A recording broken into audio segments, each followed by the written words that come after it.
Hello, I'm Denise Rembert, and this is Learn, Grow, Live Enterprise LLC, which is my business as well. Um, I am a life coach, speaker, personal and emotional development teacher, and I work with individuals, mainly youth and young adults, to assist in empowering them to find their own strength and ability to master their emotions and become the greatest version of themselves. So, that being said, I want to discuss a topic with you guys today. And that topic is consistency. So, a lot of us throw that word around as professionals or people on the journey to become the greatest versions of themselves. And you talk about consistency, and you talk about what it means to be consistent, right? But I question sometimes whether we actually know what consistency means. Like it's like, um,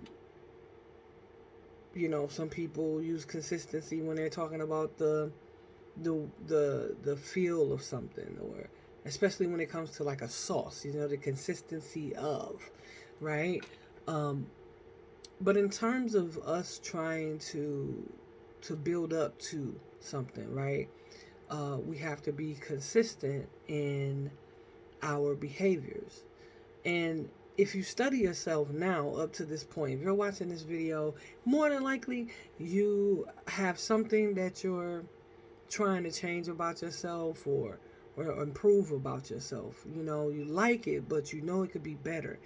Um, so I want you to take a look at your behavior up to this point. Pick something that you don't like about yourself, or that you would like to change. Maybe in my case, I know I want to be healthier, so it's about losing weight. It's about uh, you know having better habits, eating uh, only when I'm hungry, and not just out of sheer necessity for food, from a standpoint of, oh, it's breakfast, I gotta eat, oh, it's lunch, I gotta eat, but that I really want to eat, and that I make better decisions when I actually do eat. So with me, I want to change those things. So consistently, I have to practice some things to get there, to get to that place where it's a habit. So I want you to think about the things that you have consistently done that you're not so fond of, that you want to change, right? So there's the um, habit of, say, if you eat every time you're out, and you eat the most unhealthiest thing, but you want to lose weight. Well, that's impossible if you're eating donuts, cookies, hamburgers, french fries consistently. You're not going to, if you don't throw a curveball and start to develop, a consistent flow of making better choices, then you're going to consistently get the results that you don't want, right?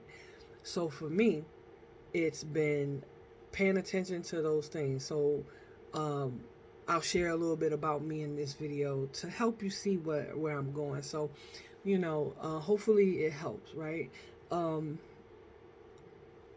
and you think about wanting to be healthier and lose weight. But in my past, in my recent past too, I've been a heavy drinker or a heavy smoker. Therefore, thinking about when you smoke marijuana, what we do? We get the munchies, right? We want to eat.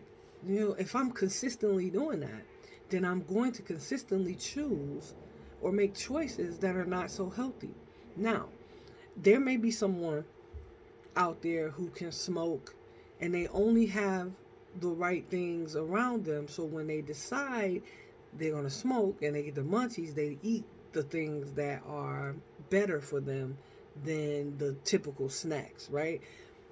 that person is prepared and they've consistently made an effort to keep things around them that they know are better for them. Or there may be a person who has mastered their mindset, so when they smoke, um, they don't munch out like that. They just drink water and they're fine, because that's what they do. They smoke and they drink water.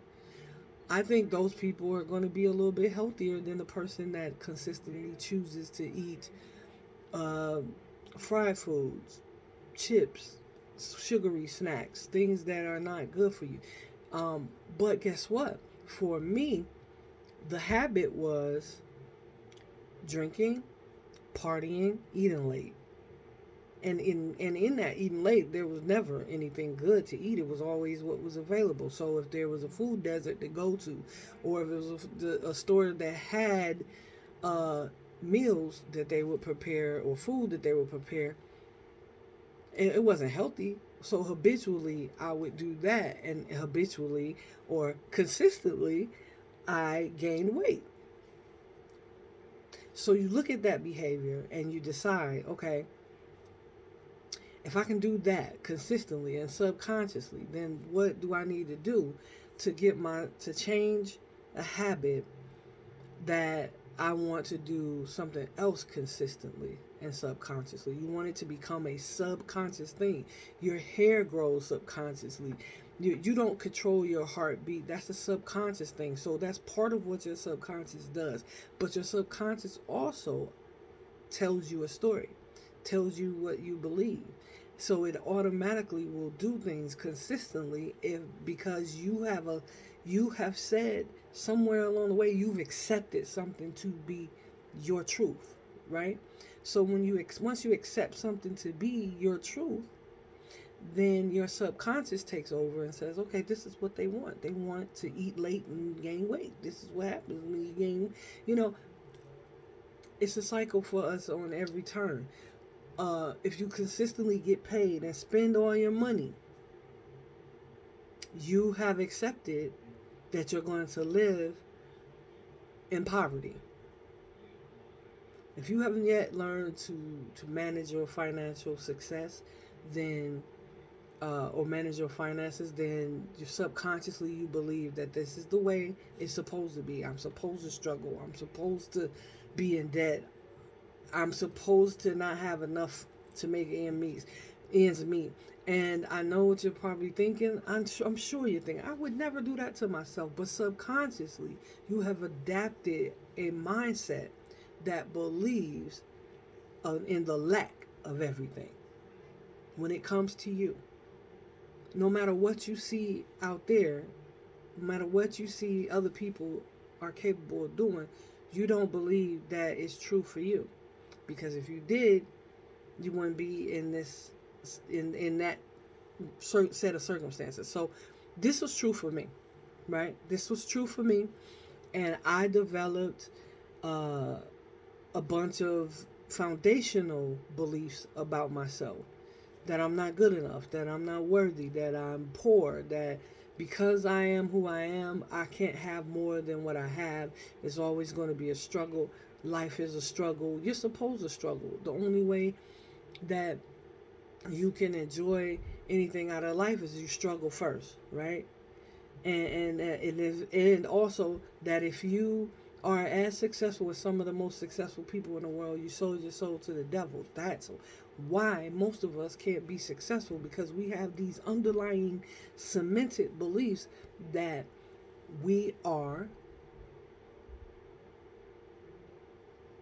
not worthy. And once you make yourself believe that, no matter what you try to do to change that, until you change that belief, you're going to always operate consistently in that direction. You're always going to have the same results. You're always going to prove yourself right. And if your inner self, truly believes that there is no way that I can be successful at accomplishing goal 1, 2, 3, and 4, then every time you try, you're going to fail. But if you begin to consistently be mindful of the thought, the belief, and you start to throw curveballs. Every time you have that thought, you think of something else, and you tell yourself, you even affirm to yourself that I am better than this. I am capable of this. It is possible that I can have whatever I want. The possibilities are endless. If you start to speak to yourself in that way, you start to see a change, and you'll start to do more things consistently that speak to the idea of accomplishing that goal. You start to create kind of a what do you call it, a momentum towards the completion of that. And then you start to think about other ways, and then the universe, because you're aspiring to do something different, the universe is going to then continue to show you other ways to continue to increase your success or your possibilities for success. But you have to consistently tell yourself that this is possible. I did not believe that I could lose weight. I'm still on that journey, but I'm actually losing weight in a way that's much healthier for me, at a pace that I am capable of monitoring what I do, staying more consistent about what it is I'm putting into my body, more aware of that, becoming more consistent of what I'm thinking all the time. Because I'm doing that, I feel much better. I feel less stressed around the healthy part of my life. And because I do still have that challenge, when I make a decision that may not be the greatest, I don't allow that to dictate my next step. But I've built up enough confidence in myself at this point to understand that whatever I can achieve in this moment, whatever's healthiest for me, where I feel the healthiest, that's where I'm going to be. No matter what that is, no matter what I look like, I'm going to be okay with the healthier version of me. I'm not going to beat myself up. I'm not going to, and that is because I consistently think that I'm worthy, no matter what I look like. I'm worthy at this point, even if I'm not where I want to be. I'm worthy. I deserve happiness. And I decided to be happy with me as I am, and know that I want to be better. And that's just anything that you want to do in your life, no matter what. If you consistently decide, if you consistently try to, if you consistently say to yourself, I want better. And then eventually that I want better, I am better. I am. I am is the strongest affirmation ever. I am, and whatever you are. Because we all are. Whatever we want to be. And we say we want because we're still struggling with whether or not we believe that it's already there for us. We just got to go get it. A healthier body is there for me. I just have to accept it and go get it. But consistency paves the way to creating a new habit. And that's what consistency means to me. So I hope you all enjoyed this video, and I pray that it serves you in some way, shape, or form. My name is Denise Rembert, and I am your wake-up call. Peace.